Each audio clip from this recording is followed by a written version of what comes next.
All right, everyone. So it's 8 here on the East Coast. We'll get our call started on time. Everyone's now on mute, but when the time comes for a question and answer, I'll ask you to press 2 on your keypad so I know to call on you. My name's Azer Cole. I'm one of the Citizen Empowerment Coordinators at American Promise, and I'll be joined by our other Citizen Empowerment Coordinator, Wuboi Gatheru. Hey, Wuboi. Hey, Azer, and hi, everybody. Thanks so much for joining us.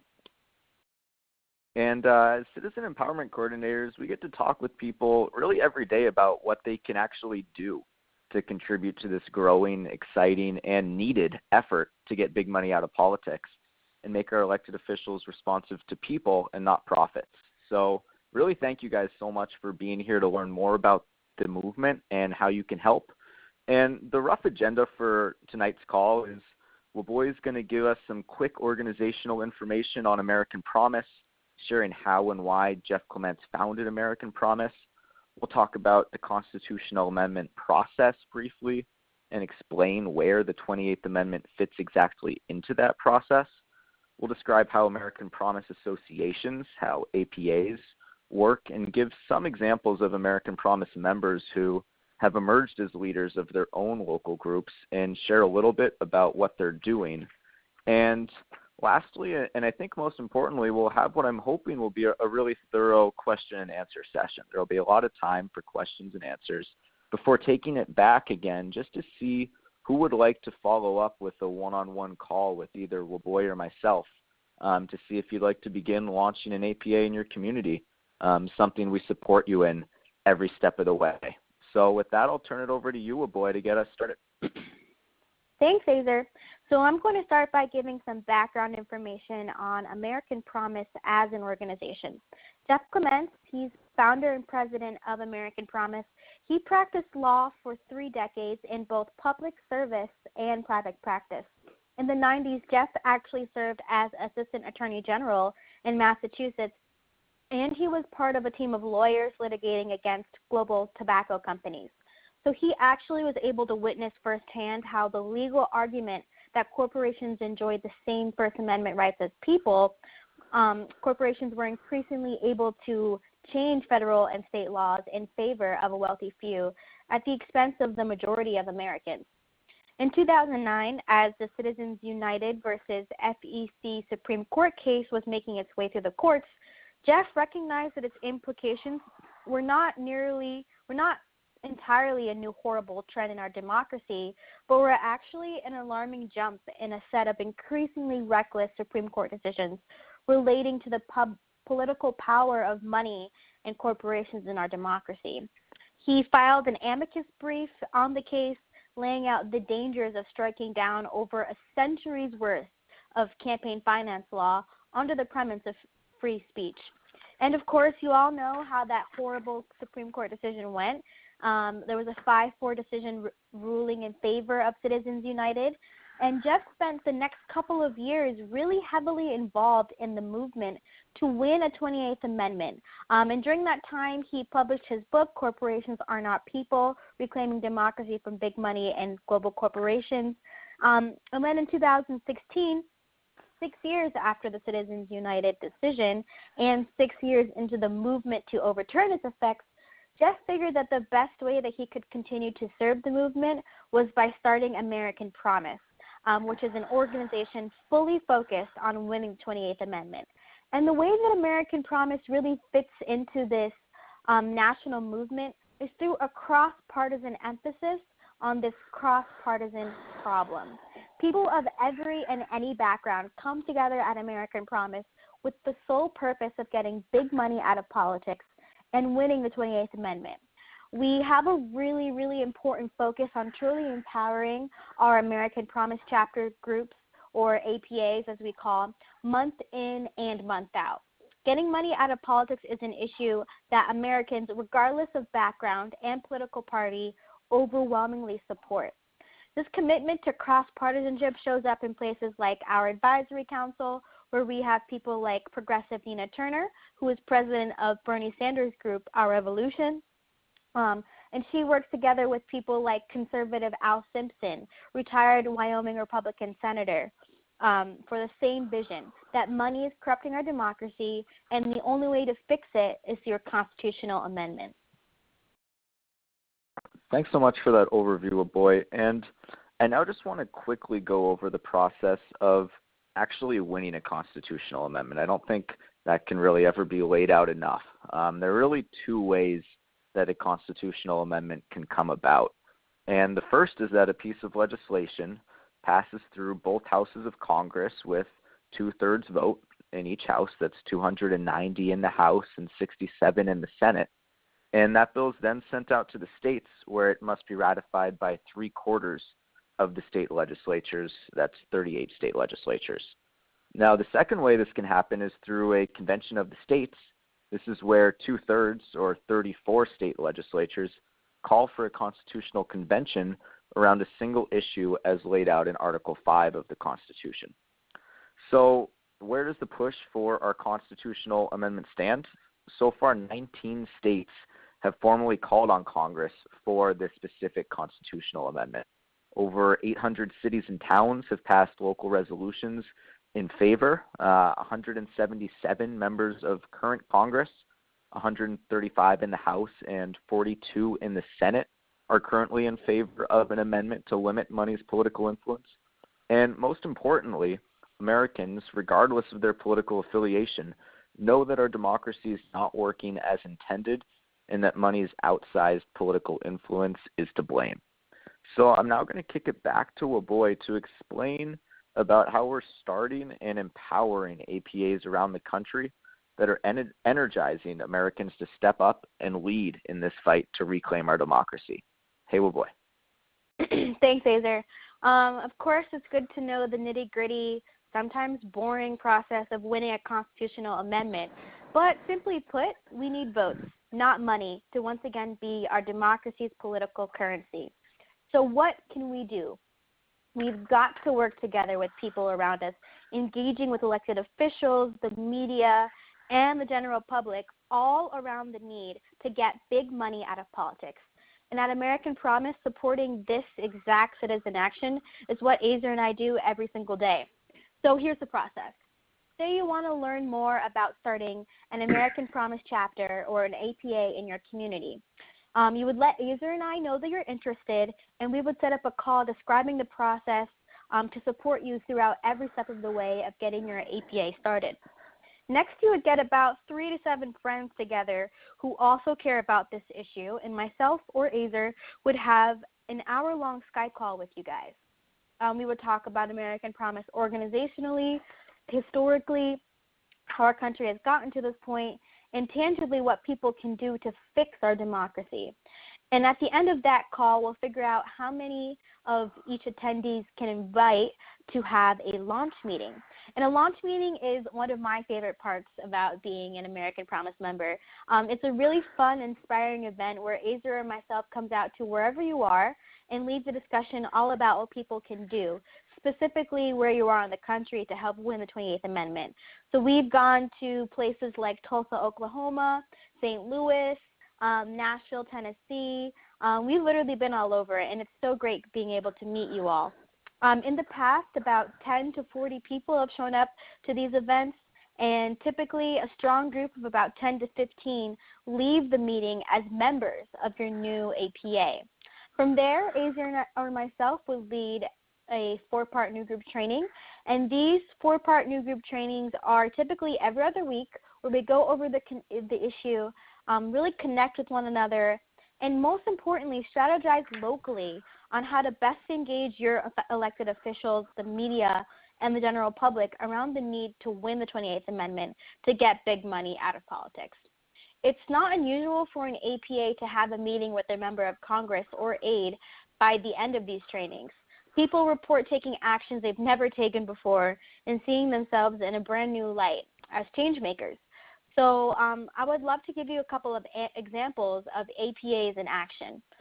We have Vicki Barnes, who is leader of the St. Paul, Minnesota APA, who's built on the momentum harnessed from meeting her member of Congress, Eric Paulson, a Republican. And Vicki Barnes has been identified in her local community as pretty much an expert on the 28th Amendment and was actually able to speak at a local radio station about the movement. We also have Marie Hensletter Kimmel and Joan DeVore, who launched a tri-county APA in New Jersey last year. And they've been really masterful about keeping this group engaged and in action. They presented locally in their community, and they've had congressional meetings, set monthly goals of having letters to the editor published, and they're just a great group doing amazing work. We also have Ishwari Solahub and John House working in Santa Fe, New Mexico, and they've spearheaded the Candidate Pledge Project, which is something that we're really pushing hard this year as it is a re-election year. And the Candidate Pledge Project is basically a pledge to any elected and declared congressional candidates, asking them to support any and all efforts to pass the 28th Amendment. They're doing this with the same spirit and execution as they conduct their congressional meetings, and they're actually able to meet with all 5 of New Mexico's congressional delegation about the 28th Amendment. So they're doing some amazing work. That's just a couple of examples of the hundreds of people stepping up, leading by example, and making sure that our elected officials respond to people and not profits. Now that I've talked for way too long, I'm going to kick it back to Azer, who's going to lead us into a Q&A. Great. Thanks, Swuboy. So we're going to do questions in a moment, and, we might not fill the entire hour. We've scheduled 8 to 9. I hope there will be lots of questions. But, first, if you already know that you'd like a call from Swuboy or myself to talk about steps to start an APA, if you could just go ahead and press 1 on your keypad, and we'll make a note of it and reach out to you. We'll ask this again sort of at the end of the call, but for now, if you know you want a call from either Swuboy or myself in the next few days, just go ahead and press 1 on your keypad, and we'll just make a note of it.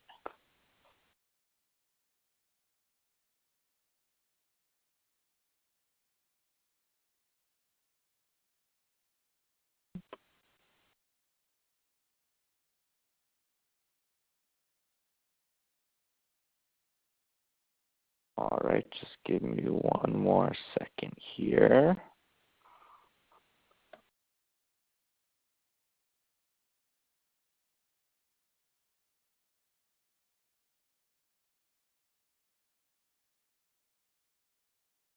A lot of people are pressing 1. I'm making a lot of notes. This is exactly the type of engagement that we were hoping this call would spur, and I'm even more excited to hear all of the really important questions that you guys have. Fantastic. Thanks, you guys. So we'll ask again at the end of the call, but now if anyone has, a question, go ahead and press 2 on your keypad. I see some people already have their hands up, and I'll know to call on you. We're especially looking for questions that would help clarify steps needed to start an APA. So go ahead, press 2 on your keypad, and I'll know to call on you. Let's see. It looks like Maureen has her hand up. Maureen, I'm going to unmute you. So just go ahead and say your name and where you're calling in from. And what's your question? Hi, I'm Maureen from Michigan. And this is just a general question. I was wondering if the legal language for this 28th Amendment has been written. And if so, is it on your website? That's a great question, Maureen. Thank you. I'm going to tell everyone a really useful website, United for the People, United for with the number 4, thepeople.org, is a fantastic resource where you can see the full text of, the various 28th Amendment proposals which sit in Congress at this very moment. So if passed, any of those pieces of legislation would be sent out to the states tomorrow for ratification. And if 3/4 of those states ratified those pieces of legislation, that would be the 28th Amendment. Now, at the same time, we're zooming out, realizing that, this is a marathon, not a sprint. American Promise is leading the Writing the 28th Amendment project, where Jeff Clements, American Promise president, is working with constitutional scholars like Lawrence Lessig, with congressional staff members for people like Jamie Raskin, member of Congress in Maryland, who's a champion on this, heads of other nonprofits working nationally, sort of doing a deep evaluation, taking in those existing pieces of legislation, and talking about, do we have the strongest consensus language? If we don't, what can be changed? If we do, is it, one piece of legislation which exists? Is it a cobbling of more than one? And that's an 18-month project. It's about 4 months in, I believe, and there's extensive information about it on our website. If you go to AmericanPromise.net, you can find under the 28th Amendment, there's a tab specifically detailing this Writing the 28th Amendment project, which has a explicit ask for citizens to weigh in and share their opinion. So we have, the voices of as many people as possible to create the best language. So thanks for that question, Maureen. I think that's a really important one.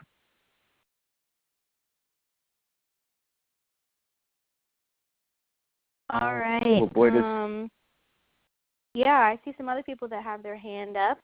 Howard Jack, I'm going to unmute you. What's your, one second. What's your question? Hi, this is Howard Jackson in Lancaster, New York, near Buffalo.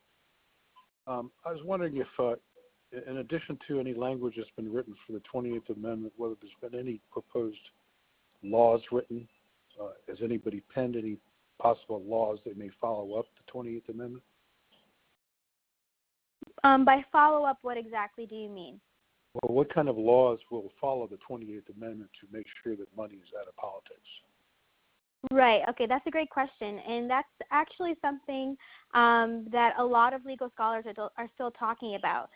Just to clarify, the 28th Amendment would just make it legal for Congress to be able to adjudicate election campaign finance.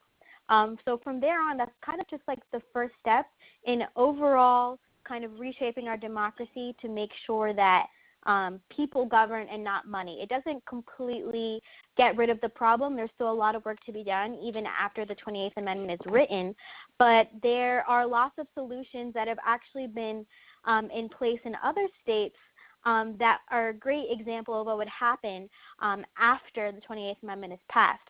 For example, I'm from Connecticut, and in Connecticut we have something called a publicly funded campaign where elected officials are actually able to pool from a small portion of taxpayer money, and that fund is matched by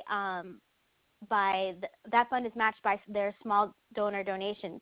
And so that kind of forces political candidates to go out and talk to their constituents in order to get those small $5, $10 donations, which is then matched. So that's one of the many solutions that have already been proposed and are clearly working to kind of reshape our democracy and to make sure that people are actually having a say in their government as opposed to large corporations. And there's lots of other solutions going on in other states as well.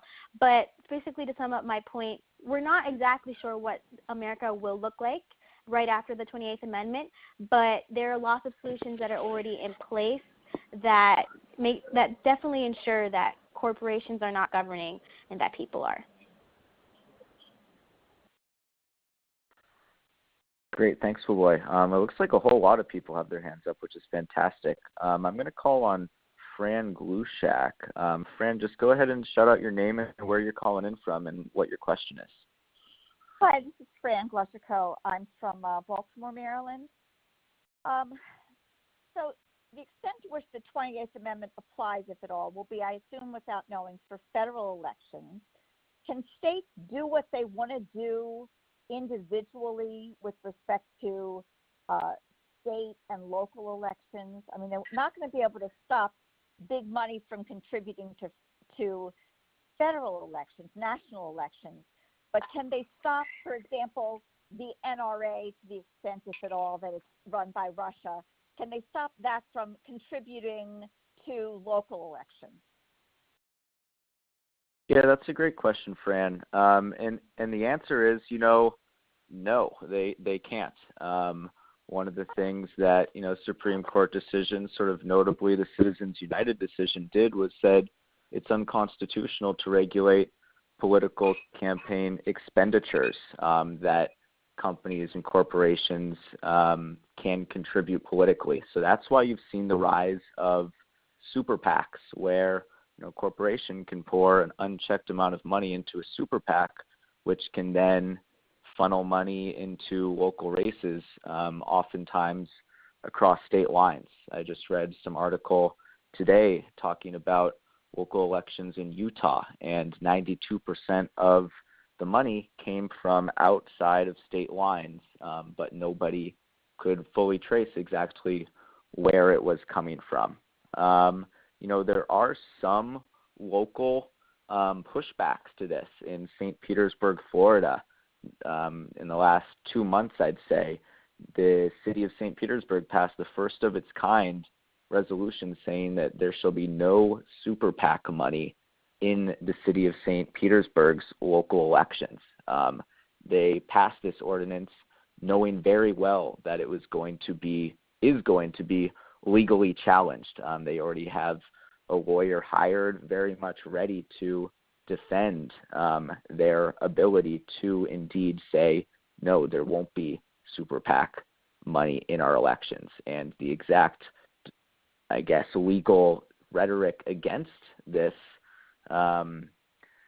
resolution they've passed is that the Supreme Court has ruled that it's unconstitutional to regulate campaign contributions. This ordinance is an affront on free speech and economic liberty. So it's a good question, and the answer is, at the moment, without a constitutional amendment to redefine the court's interpretation, we're left sort of chipping around the edges with really innovative solutions that people are putting forward, and thank God they are, sort of under constant legal challenge from people referring back to these Supreme Court decisions. So that was a great question. I see that Vance has had his hand up. Vance, go ahead and 1 second. Okay, go ahead, Vance. Orange County, California. Earlier we talked about the 2 ways to get the amendment adopted. The second was state conventions. And it was mentioned that so far 19 legislatures have indicated they favor going forward with the 28th Amendment. Did I hear that correctly? So we have 19 states that have formally called on Congress for a constitutional amendment. Is that what you're asking? Yes. So they've called on Congress to act affirmatively relative to the concept of the 28th Amendment. Correct. And are those by and large calling for Congress to adjudicate, as you defined the present language? Yes, it's basically saying that these states are in favor of passing any and all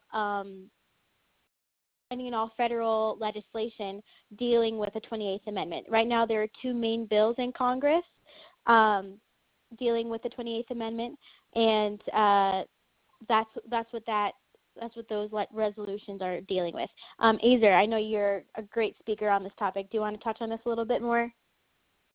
Yeah, I'd be happy to. So, 9 states have passed non-binding resolutions in favor of, not the 28th Amendment in general. There's a lot of people pushing for a 28th Amendment, but pushing for a constitutional amendment. We're hoping it'll be the 28th, dealing with the ability of Congress and the states to regulate money in politics. I said these are non-binding resolutions. The thought is that, once a bill passes through both congressional houses with 2/3 of the vote, those 19, hopefully 20, 21, 22, and going on upwards, those states will be the first to ratify, because the ratification process, where any proposed amendment that goes through Congress has to be ratified by 38, 3/4 of the states, can take some time if state legislatures don't know what the issue is. And that's part of the jobs of people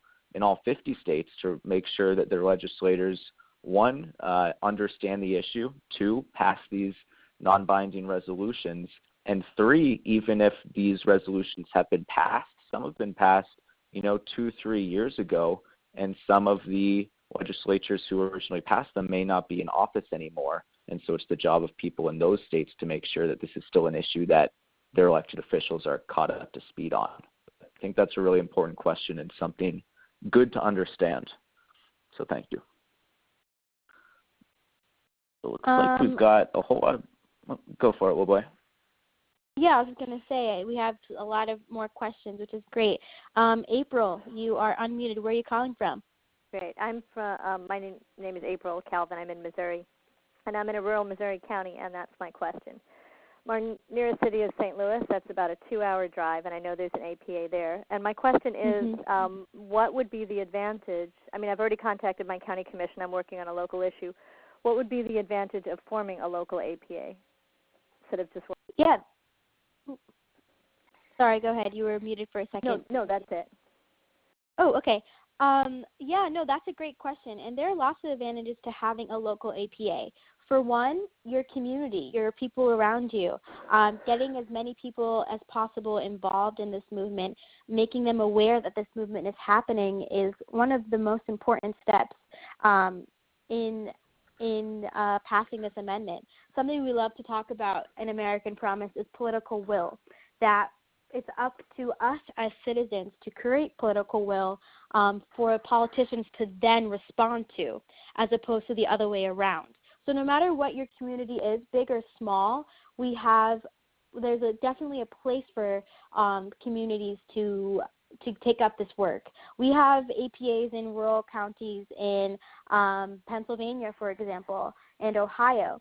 Those are both smaller APAs that are not in a metropolitan area, but are still doing really important work to push this movement forward. You can also really work closely with your local elected officials, maybe your city council, if you have that, or your school election board. Money in politics is pretty much an issue that affects every single facet of our democracy, from small local politics to Congress. And there's definitely a way that you can add to this movement and better your community and getting big corporations out of your political system. Great, thanks, Wilboy, and thanks for that question. Let's go to Lane. Lane, you are now unmuted. Where are you calling in from, and what's your question? I've got a couple of questions. Excuse me, I'm recovering from a cold. My name is Lane Tripp. I'm in two places, actually. Right now I'm in Brooklyn, New York. My home and my voting area is in New Orleans, Louisiana. My first question is, how can I find out what existing chapters there are in areas where I spend time? I'll go ahead and speak my second question now, and that is, where is there a divide that has developed in how to accomplish this? For example, banning super PAC money from funding campaigns versus banning all corporate money from funding campaigns. There are a number of ways, you know better than I do, that this could be accomplished, and I'd like to hear a little bit about how that's shaping up. Yep, that's a great question, and I'll try to answer both parts of it. So the first question, how can I find out what already exists around me? If you go to the American Promise website, you can go on the top menu, and there's a tab, a drop-down menu, and it says Get Your State Moving. It'll be a 50-state map. You can locate your state on that map, and you can find pretty easily what already exists, what are specific actions specific to your state you can do.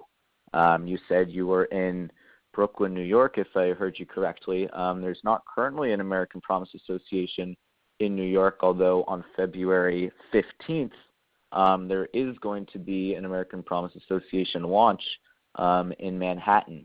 The information for that is on, the American Promise website, on our calendar, on our Facebook page, and I'd encourage you to come on out to that event. To answer the second part of your question, sort of is there a debate on, specific strategy? What should this amendment, a constitutional amendment, the wording's a pretty big deal. What exactly should it say? And the answer is, yeah, there is differing opinion on, what the exact wording is. Again, I'd encourage folks to check out that website, unitedforthepeople.org. At the top, you can see there's a tab that says amendments, and you can see all of the different proposed pieces of legislation in Congress right now. I'd say HJR 31 and HJR 48 are the two with certainly the most political power at the moment. And you can see the differences in wording and in language. And that's really what the Writing the 28th Amendment project is all about, where, constitutional scholars and lawyers are getting together and asking that same very question. So again, I'd encourage you guys to check out the Writing the 28th Amendment project. There's a lot of really thorough, rich resources and information about it, again, as well as that opportunity for, just input from Americans. So thanks for that question. Absolutely. Yeah, that was a great question. We're going to go to Elton. Elton, you are unmuted. Where are you calling in from? I'm calling in from Brookline, Massachusetts. I was involved a little bit in a petition campaign here to put it on the ballot in Massachusetts. Right. Looks like I think we got. So I'm only tangentially involved. I think there's already an APA in my neighborhood, but I'm still pretty unclear on this whole process. I take it that our vote on this ballot will just be to encourage our legislatures to endorse this in the House and the Senate. Is that correct? Not quite. So the ballot initiative, for those of you who don't know, Massachusetts has taken up this really incredible ballot initiative led by volunteers and citizens from the People Govern Not Money campaign.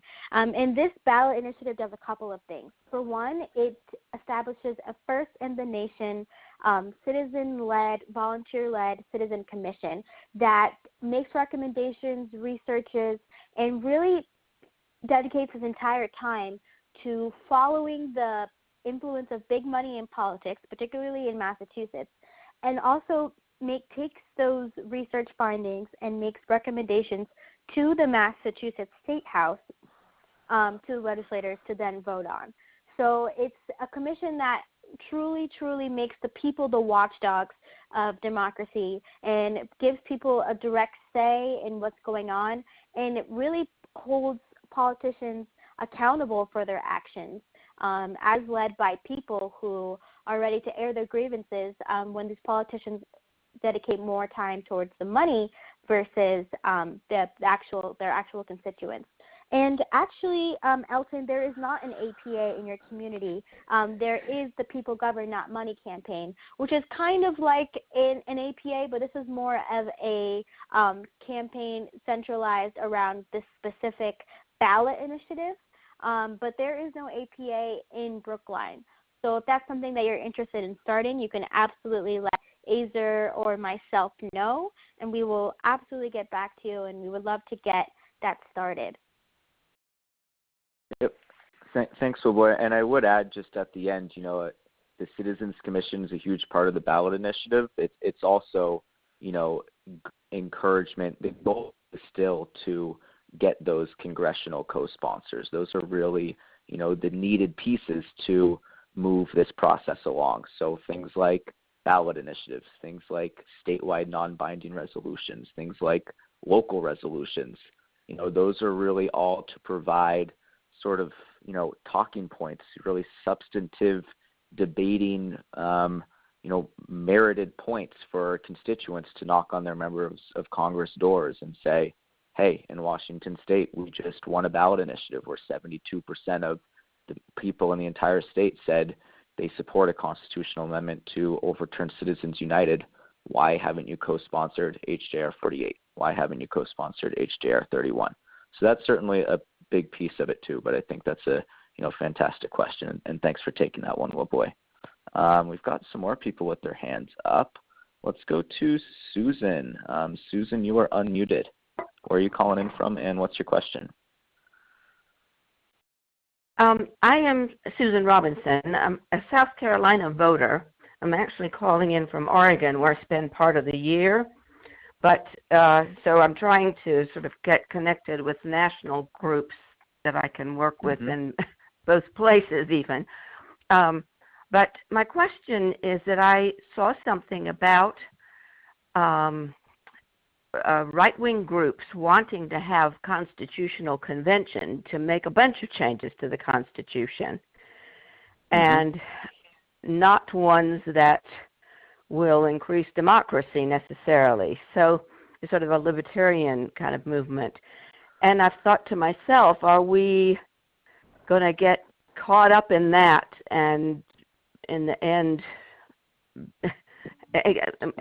create more problems? I mean, but I'm not hearing you talk about sort of holding a constitutional convention to do it. Yep. That's a really important question to address, Susan. I'm sure you're not the only one who's had that same thought, and I'll try to answer it pretty thoroughly. So you've heard that there are some conservative groups pushing for a constitutional convention. There's a whole lot of groups pushing for a constitutional convention, notably one of them being a radical, libertarian, moneyed interest cohort led by the Koch brothers pushing for a constitutional convention called the Balanced Budget Amendment, where I think they have 28 state legislatures which have called, formally for a constitutional convention around this Balanced Budget Amendment. It's really important to note that convention calls are called around a single issue. So, for example, 19 states have called for a constitutional amendment around the issue of getting money out of politics. 5 of those states have called for this amendment with the binding convention call. Again, you would need 34 state legislatures to do so to have an actual constitutional convention. Now, our country's never had a constitutional convention, and historically, sometimes I think it's 14 out of the 27 current amendments in our Constitution were started with binding convention calls, and sort of the political thinking behind it is Congress likes to have control, Congress likes to have things in their own hand. These convention calls are ways to pressure Congress to pass federal legislation to then be ratified throughout the states. It's a really interesting debate. Some people say, that there's too many unknowns. I think even pushing for a constitutional convention, it's risky. It's not something I want to do. Others say, this is the only way with teeth that we can spur Congress to act. American Promise organizationally, one of the reasons it was founded was we wanted Americans to really be able to tell us how they specifically wanted to engage in their communities. So we're supporting people in Wyoming who are working on a statewide ballot initiative right now with a binding convention call. We're supporting people in Massachusetts working on a statewide ballot initiative. There's no binding convention call. It's really up to you, as an American citizen in our democracy to, take in sort of both sides of that debate, figure out, well, what's already been done in my state, who are the legislators, what are their thoughts on the convention, what are their thoughts on the amendment, as ratified by 3/4 of the states, and sort of tell us in whatever way you want to go. We've got the resources and sort of information that can help you get there. But it's a really good question, and I hope I explained it adequately. It's something that comes up a fair amount, and I think for good reason. Well, boy, does anyone else have their hand up?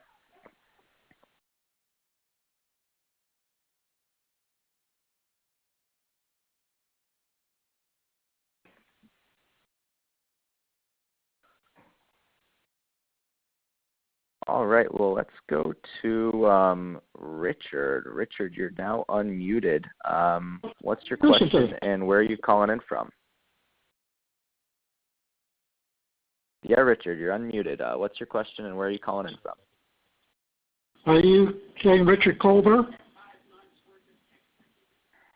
Yep. Okay. My name is Richard Colbert. I am currently living in Vancouver, Washington. Until October last year, I lived in Sunnyvale, California. And I just wanted to mention that California last year passed the California Disclose Act, which a group I was with called the California Clean Money Campaign helped pass. And what it does, it requires people who are spending money on ads to actually say who they are and not the sometimes fictitious name. And they're able actually to follow it back so that you actually know who's paying for the ads. And it's something I think other states should have too. That's fantastic, Richard. That's certainly, a really encouraging, really needed reform. Transparency reform, starting to push back against this dark money. And I think you're probably, in consensus with everybody on this call that, that law in California can be looked to as a model to, start solving this multifaceted problem that is money in politics, that is dark money, untraceable, anonymously funneled money in politics. Again, a constitutional amendment is really a foundational way to sort of reinterpret, a number of really egregious Supreme Court decisions, but it's not going to solve the problem on its own. It's going to make it easier for states to pass reforms like the one you just described, like more powerful small donor matching funds. But I'm encouraged to hear that exists in California, and I'm sure the voters appreciate it. Well, boy, does anyone else have their hand up?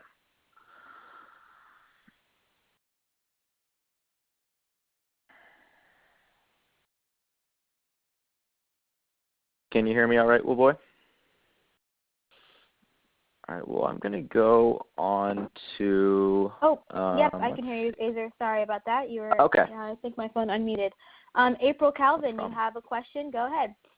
Oh, I think you might have called on mine. I have a couple of questions that I've thought of as we're speaking, but I can research on my own. Okay, great. Anyone else have a question? Azer, do you see anybody else? Yep, let's go to Conrad. Conrad, you're unmuted. Go ahead and say where you're calling in from and what your question is. Yes, my name is Conrad Zumhagen. I'm calling from Ann Arbor, Michigan, and I'm a board member of a group called ROAD, which has been an APA for quite some time now. And, this has been great. A while back, you took a call from Elaine in Brooklyn, and she wanted to know how to find out what APAs are there. And you said to see the website, go on the tab, etc., which I did. And for Pennsylvania, Ohio, and Michigan, and it didn't even show that we exist, or any of the others. It does have a thing on how to start one, but that was your answer to her question, and so I'm a little disappointed that we don't show up, and nor do some of the others that you mentioned, like in Ohio, Pennsylvania. So what's up, and could you please fix that quickly? Yep. Thanks, Conrad, and thank you for bringing up that really important bit of fact-checking. That's something that Boy and I are actively updating constantly, and it's something that we have to get to still for some aspects of the state pages. Importantly, some of the newer APAs and some of the older ones, ROAD has been an APA for quite some time, and thank you guys for doing so. But yes, certainly. Thank you. Let's go on to Kathy. Kathy, where are you calling in from, and what's your question? It's Kathy Wagner, and I'm calling from South Pasadena, Florida. And I guess a couple of things. Just one is, it seems to me that the problem was that the Supreme Court made a company or whatever a citizen, or gave them the same rights as a citizen. So I guess I'm not quite sure why this amendment is going to give control to the Senate and the House instead of just basically redefining citizen to be a person. Or am I missing? I guess I'm missing something. And the second question I had was, we were talking about funding things, and I know most other countries, like I lived in Europe for a while, and their elections are not only much shorter, but they're also more publicly funded as opposed to being privately funded the way we seem to do a lot of. And is there any effort being made to look at other countries and how they're going about this, or how they do it, and whether there's anything to learn from them?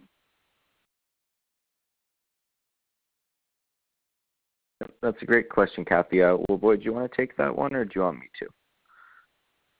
Sure. So I think the first part of your question was really great, and I want to address that first.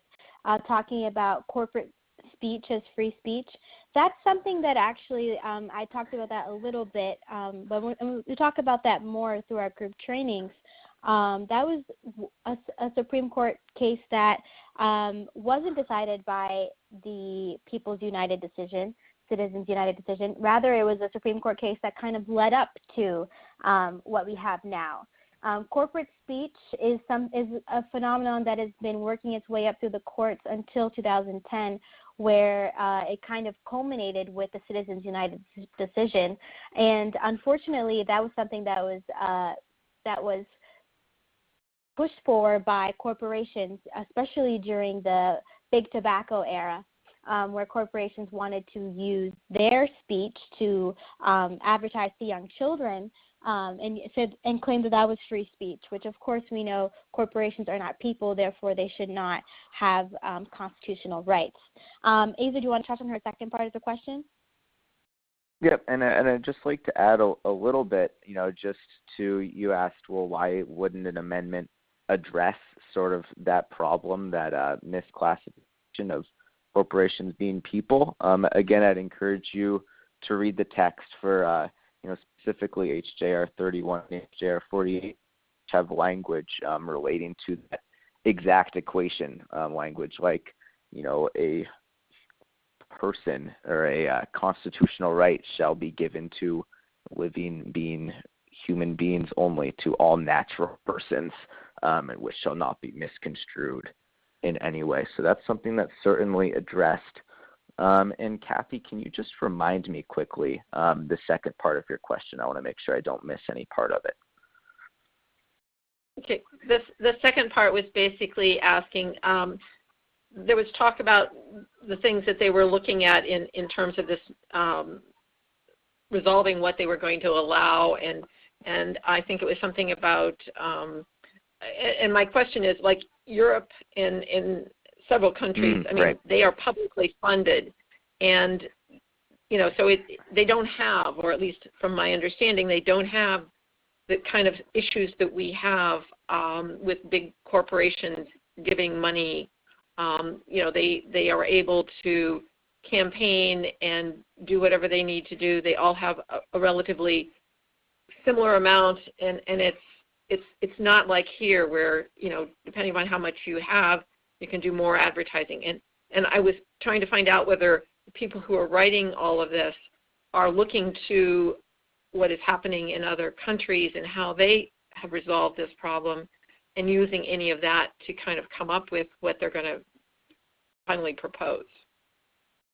That's a fantastic question, and I think you're right that it is good to sort of zoom out and realize, oh wow, there are other similar countries that have far, foreign campaign finance laws, things much different than what we see here. Things like, limited campaign seasons that are a tenth of the time and caps on how much can be contributed. And you see the results. There's less, corporate power. There's less income inequality. There are, more just and scientifically based climate change laws. There are, less opioid overdoses because the pharmaceutical lobby has less power. And, I think that's certainly sort of a global perspective that, a lot of these constitutional scholars and lawyers and heads of national nonprofits are bringing to those deliberations.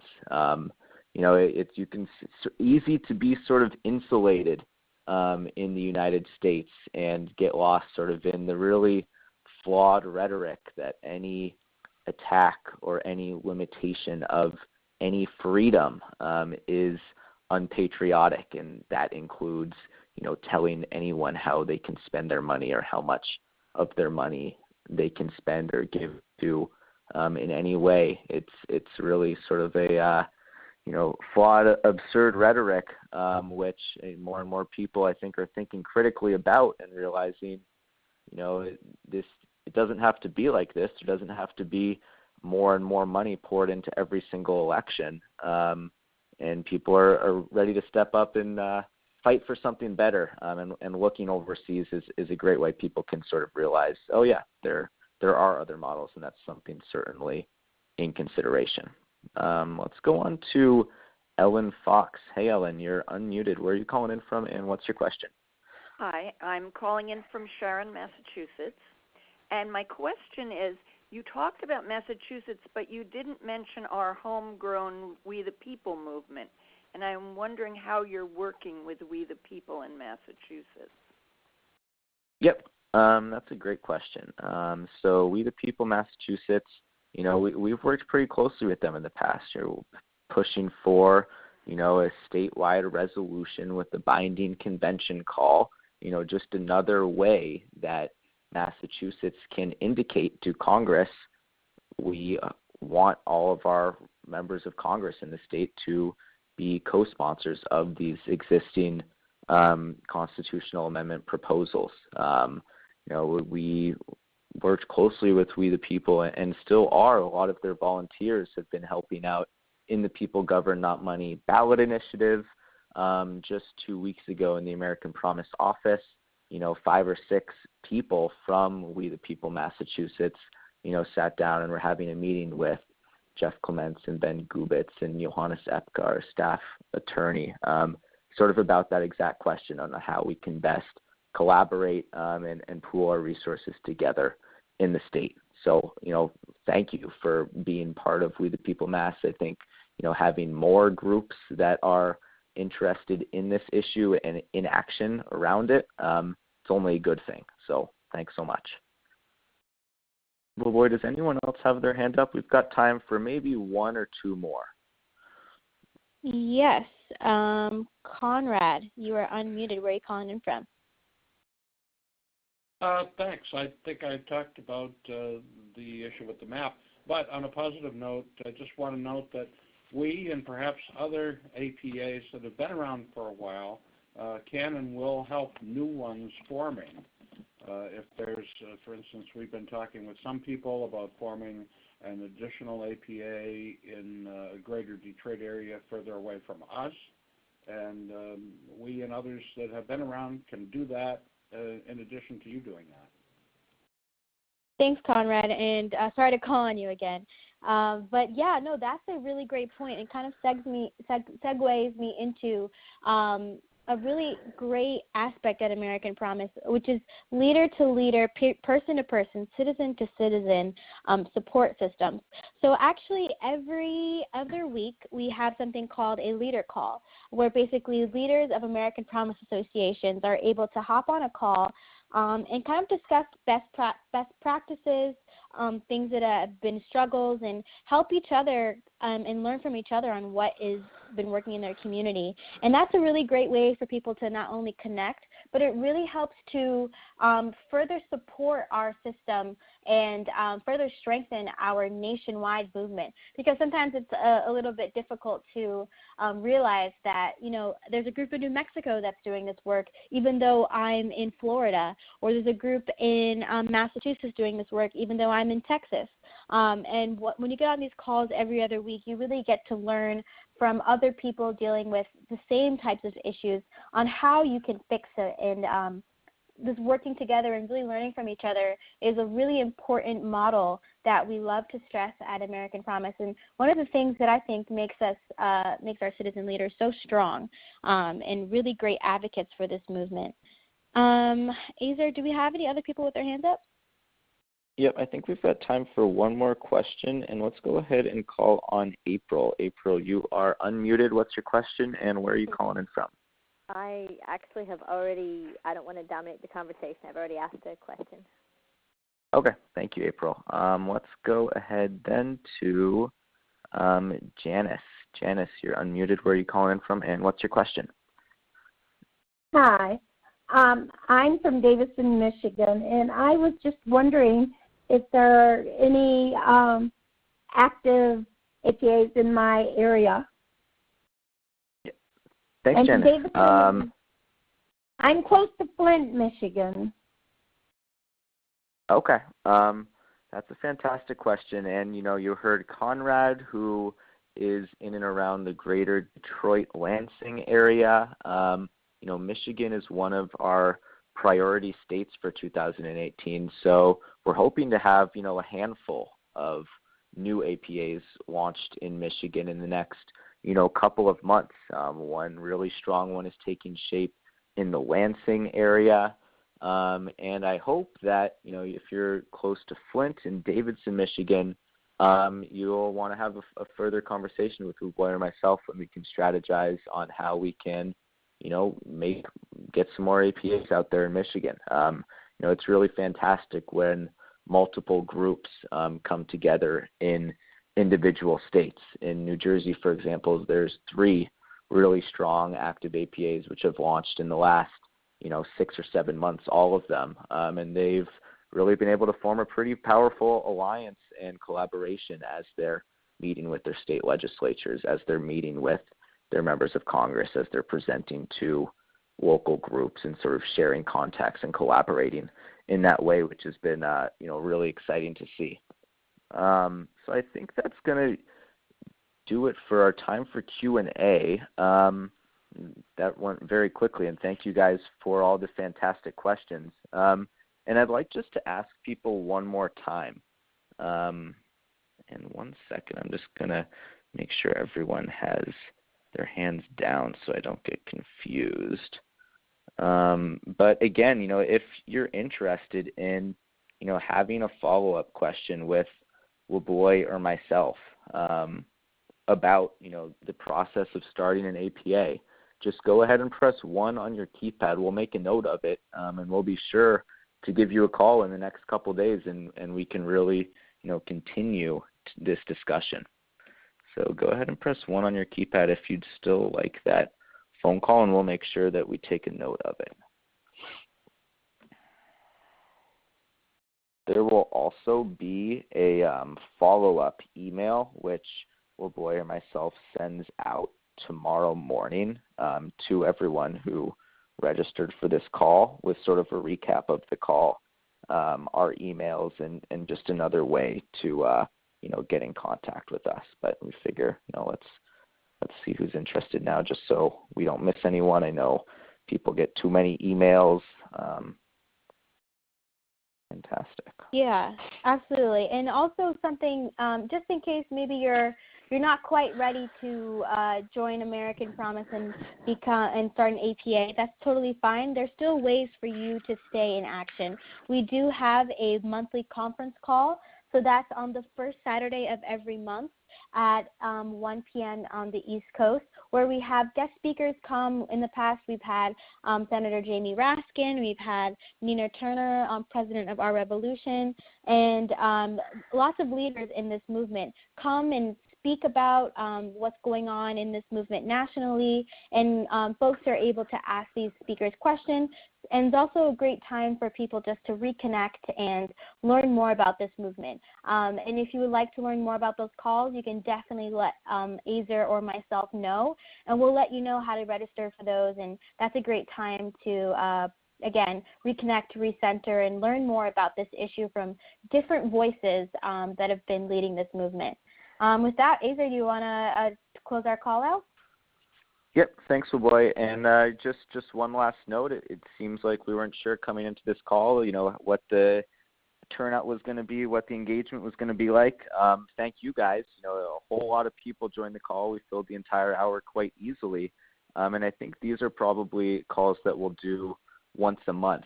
The next one tentatively being Wednesday, February 21st at the same time. There will be more information distributed via email leading up to that, but it seems like, there's an appetite for sort of longer question and answer sessions, and I'm glad there is. So thank you guys. Thank you guys all. We'll be following up with you guys who indicated you want a phone call. You folks will receive an email tomorrow morning sort of recapping the call. And again, just an honor to be here with you guys. I hope everyone has a good night. I'll put everyone off mute so people can say bye to folks if they so want to.